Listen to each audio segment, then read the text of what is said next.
শুরুতে জানিয়ে দেব ইরাকি মিলিশিয়াদের সাথে ইসরায়েলি জাহাজের যৌথ হামলার দাবি হুতিদের। জানিয়ে দেব এবার ইসরায়েলের বিরুদ্ধে আইসিসিতে মামলা করল আরও এক দেশ। জানিয়ে দেব পারমাণবিক অস্ত্র ব্যবহারের নীতিতে সংশোধন করতে যাচ্ছে রাশিয়া। এছাড়া রয়েছে জেনারেল সুলাইমানি হত্যাকাণ্ড, মার্কিন কর্মকর্তাদের বিরুদ্ধে অভিযোগ দায়ের। সর্বশেষ জানিয়ে দেব ইউক্রেনে আবাসিক ভবনে রাশিয়ার হামলায় নিহত 2, আহত অর্ধশতাধিক। ইরাকি মিলিশিয়াদের সাথে ইসরায়েলি জাহাজে যৌথ হামলার দাবি হুতিদের। ইরাকি মিলিশিয়াদের সাথে সমন্বয় করে ইসরায়েলের জাহাজে যৌথ হামলার দাবি করেছে ইয়েমেনের সশস্ত্র গোষ্ঠী হুতি। দ্য ইসলামিক রেজিস্ট্যান্ট ইরাকের সাথে মিলে তারা এই হামলার দাবি করেছে। ইরাকের গোষ্ঠীটি ইরান সমর্থিত। আল জাজিরার খবর অনুসারে হুতি বিদ্রোহীরা ইসরায়েলের হাইফা বন্দরে তাদের 4টি জাহাজের টার্গেট করার দাবি করেছে। হুতি সামরিক মুখপাত্র ইয়াহিয়া সারি টেলিভিশনে প্রকাশিত এক বিবৃতিতে বলেন, রবিবার তারা 2টি সিস্টেমবাহী ট্যাঙ্কারে ড্রোন হামলা করেন। একই সঙ্গে তারা 2টো কার্গো জাহাজে হামলা চালান। সারি বলেছেন, ভূমধ্যসাগরে তারা শার্টন এক্সপ্রেস নামে একটি জাহাজে হামলা চালান। তাদের উভয় হামলা সফল হয়েছে বলেও দাবি করেছেন তিনি। ইসরায়েলের চ্যানেল 12 এর খবরে বলা হয়েছে, ভোরে হাইফা বন্দরে বিস্ফোরণ হয় এবং সেখানে আকাশ প্রতিরক্ষা ক্ষেপণাস্ত্র ছোড়া হয়। তবে এটা করার আগে ইসরায়েলি সেনাবাহিনী সতর্কতামূলক সাইরেন বাজায়নি। ইসরায়েলি সেনাবাহিনী হুতিদের দাবি নিয়ে কোনো মন্তব্য করেনি। তবে এক্সে তারা বলেছে, পূর্ব দিক থেকে তাদের দেশের দিকে একটি ড্রোন যাচ্ছিল, যেটা তারা ভূপাতিত করে। অপরদিকে একটি ঘটনায় ব্রিটিশ মেরিটাইম সিকিউরিটি এজেন্সির UKMTA জানিয়েছে, রবিবার ভোরে ইয়েমেনের কাছে লোহিত সাগরে ড্রোন হামলায় একটি বাণিজ্যিক জাহাজ ক্ষতিগ্রস্ত হয়েছে। ইয়েমেনের বন্দরনগরী হুদাইদা থেকে 120 কিলোমিটার পশ্চিমে এই হামলা চালানো হয়েছে বলে জানিয়েছে ব্রিটিশ নৌবাহিনী পরিচালিত এই সংস্থাটি। এদিকে ইসরায়েলের বিরুদ্ধে আইসিসিতে মামলা করল আরও এক দেশ। ইসরায়েলের বিরুদ্ধে ফিলিস্তিনের অবরুদ্ধ গাজা গণহত্যা চালানোর অভিযোগে আন্তর্জাতিক বিচারিক আদালতের মামলা করেছে দক্ষিণ আফ্রিকা। এবার তাদের সঙ্গে যোগ দেওয়ার সিদ্ধান্ত নিয়েছে আরও এক দেশ। কিউবার পররাষ্ট্র মন্ত্রণালয়ের এক বিবৃতিতে বলেছে, কিউবা আনুষ্ঠানিকভাবে ইসরায়েলের বিরুদ্ধে দক্ষিণ আফ্রিকার গণহত্যার অভিযোগকে সমর্থন করবে, কারণ গাজায় বেসামরিক নাগরিকদের বিরুদ্ধে নেতানিয়াহু সরকারের ক্রমবর্ধমান আক্রমণ বন্ধের কোনো লক্ষণই দেখা যাচ্ছে না। কিউবাই রেডিও হাভানা জানিয়েছে, গণহত্যার ব্যাপারে প্রতিরোধ ও শাস্তি সংক্রান্ত কনভেনশনের বাধ্যবাধকতার অধীনে কিউবা তৃতীয় রাষ্ট্র হিসেবে তার ব্যাখ্যা উপস্থাপনের অধিকার প্রয়োগ করবে। তাতে দাবি করা হবে, ইসরায়েল গাজা উপত্যকায় স্পষ্টভাবে মানবাধিকার লঙ্ঘন করছে। এই মামলার লক্ষ্য হচ্ছে অবৈধভাবে দখল করা গাজা ভূখণ্ডে ইসরায়েলের ফিলিস্তিনি জনগণের বিরুদ্ধে নৃশংসতা বন্ধ করা। কিউবা জোর দিয়ে বলেছে, যুক্তরাষ্ট্রের সমর্থনের কারণে দখলদার শক্তি হয়েও ইসরায়েল জেনেভা কনভেনশনের বাধ্যবাধকতাকে ধারাবাহিকভাবে উপেক্ষা করতে পারছে। এক বিবৃতিতে হাভানা আরও বলেছে, গণহত্যা, বর্ণবাদ, জোরপূর্বক বাস্তুচ্যুতি এবং নির্বিচারের শাস্তি আজকের বিশ্বে কোনো স্থান নেই। আন্তর্জাতিক সম্প্রদায় এসব সহ্য করতে পারে না।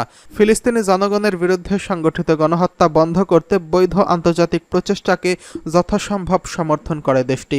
তাই মামলার অবদান রাখতে কিউবা অটল প্রতিশ্রুতি ব্যক্ত করেছে। এর আগে নিকারাগুয়া, কলম্বিয়া, লিবিয়া, মালদ্বীপ, মিশর, আয়ারল্যান্ড, বেলজিয়াম, তুরস্ক ও চিলি ইসরায়েলের বিরুদ্ধে মামলায় অংশগ্রহণ করার ইচ্ছা পোষণ করেন। এতে আনুষ্ঠানিকভাবে যোগ দেওয়ার ঘোষণা দিয়েছে। এদিকে পারমাণবিক অস্ত্র ব্যবহারের নীতি সংশোধন করতে যাচ্ছে রাশিয়া। পারমাণবিক অস্ত্র ব্যবহারের ক্ষেত্রে প্রত্যেক দেশের একটি নীতি রয়েছে, যেমন কখন ব্যবহার হবে, কার নির্দেশে ব্যবহার হবে তা আইনের মাধ্যমে নির্ধারিত থাকে। রাশিয়া তাদের পারমাণবিক অস্ত্র ব্যবহারের ক্ষেত্রে যে নীতি রয়েছে তা সংশোধন করতে পারে বলে সতর্ক করেছেন দেশটির সংসদের প্রতিরক্ষা কমিটির প্রধান আন্দ্রে কর্তোপলভ। যদি রাশিয়ার বিরুদ্ধে হুমকি ও চ্যালেঞ্জ অব্যাহত থাকে তাহলে এই সিদ্ধান্ত নেওয়া হবে বলে জানিয়েছেন তিনি। আন্দ্রে বলেছেন, পারমাণবিক অস্ত্র ব্যবহারে বর্তমান নিয়ম পরিবর্তন করছে আন্তর্জাতিক সামরিক ও রাজনৈতিক পরিস্থিতির উপর। তিনি বলেন, আমরা যদি দেখি চ্যালেঞ্জ ও হুমকি অব্যাহত রয়েছে তাহলে নীতিতে পরিবর্তন আনতে পারি, বিশেষ করে ব্যবহারের সময় ও সিদ্ধান্ত গ্রহণ প্রক্রিয়ায়। তবে এ ব্যাপারে কোনো সিদ্ধান্ত হয়নি বলেও জানিয়েছে রাশিয়ার এই আইন প্রণেতা। পারমাণবিক অস্ত্র ব্যবহারের ক্ষেত্রে রাশিয়ার বর্তমান নীতি হল, যদি কেউ আগে গণবিধ্বংসী অস্ত্র দিয়ে আঘাত করে অথবা কোনো যুদ্ধের প্রেক্ষিতে অস্তিত্বের উপর হুমকি তৈরি হয়, তখন তারা এই পারমাণবিক অস্ত্র ব্যবহার করবে। সম্প্রতি ভিয়েতনাম সফরের সময়ও রাশিয়ার প্রেসিডেন্ট ভ্লাদিমির পুতিন পারমাণবিক অস্ত্র ব্যবহারের নীতিতে পরিবর্তন আনার ইঙ্গিত দিয়েছেন। এদিকে জেনারেল সোলাইমানি হত্যাকাণ্ড, মার্কিন কর্মকর্তাদের বিরুদ্ধে অভিযোগ দায়ের। ইরানের ইসলামী বিপ্লবী গার্ড বাহিনী বা আইআরজিসির কোদস ফোর্সের সাবেক জেনারেল কাসেম সোলাইমানিকে হত্যার সঙ্গে জড়িত থাকার জন্য মার্কিন সরকার ও দেশটির কয়েকজন সামরিক কর্মকর্তার বিরুদ্ধে আনুষ্ঠানিকভাবে অভিযোগ দায়ের করা হয়েছে। তেহরান প্রদেশের বিচার বিভাগীয় প্রধান আলী গ্রোসি মেহের আজ এই কথা ঘোষণা করেছেন। তিনি জানান, আগামী মাসে অভিযুক্তদের বিষয়ে প্রকাশ্য শুনানি অনুষ্ঠিত হবে। আলী আল গাসি বলেন, দীর্ঘদিন ধরে 12,000 পৃষ্ঠার তথ্য প্রমাণ সংগ্রহ করার পর 73 জন মার্কিন কর্মকর্তার বিরুদ্ধে 164 পৃষ্ঠার এই অভিযোগ দায়ের করা হয়েছে। তেহরানে ফৌজদারি আদালত এই বিচার কার্য অনুষ্ঠিত করবে। মামলার সাথে সংশ্লিষ্ট মার্কিন বেসামরিক ও সামরিক কর্মকর্তাদের এ বিষয়ে নোটিশ দেওয়া হয়েছে এবং তাদের আইনজীবী নিয়োগ করার কথা বলা হয়েছে। আলী গাসি আরও উল্লেখ করেন যে ইরানি জাতির বিরুদ্ধে অপরাধের জন্য মার্কিন সরকার এবং তার মিত্রদের বিরুদ্ধে যে মামলা চলছে তার মধ্যে এটি একটি। 2020 সালের 3রা জানুয়ারি জেনারেল সোলাইমানিকে ইরাকের রাজধানী বাগদাদে আন্তর্জাতিক বিমানবন্দরের কাছে ড্রোন থেকে ক্ষেপণাস্ত্র ছুড়ে হত্যা করা হয়। তৎকালীন মার্কিন প্রেসিডেন্ট ডোনাল্ড ট্রাম্প ওই হত্যাকাণ্ডের অনুমতি দেন এবং পরে তিনি গর্বভরে সেই কথা স্বীকারও করেন। এদিকে ইউক্রেনে আবাসিক ভবনে রাশিয়ার হামলা, নিহত 2, আহত প্রায় অর্ধশত। ইউক্রেনের একটি আবাসিক ভবনে হামলা চালিয়েছে রাশিয়া। এতে 2 জন নিহত হয়েছেন এবং আহত হয়েছেন আরও অর্ধশতাধিক মানুষ। দেশটির দ্বিতীয় বৃহত্তম খার্কিভ শহরে এই হামলা চালানো হয়েছে। রোববার উদ্ধারকর্মীরা এই তথ্য নিশ্চিত করেছেন। গত মাসে নতুন করে অভিযান শুরুর পর উত্তর পূর্বাঞ্চলীয় খার্কিভ অঞ্চলে আক্রমণ আরও জোরদার করেছে রাশিয়া।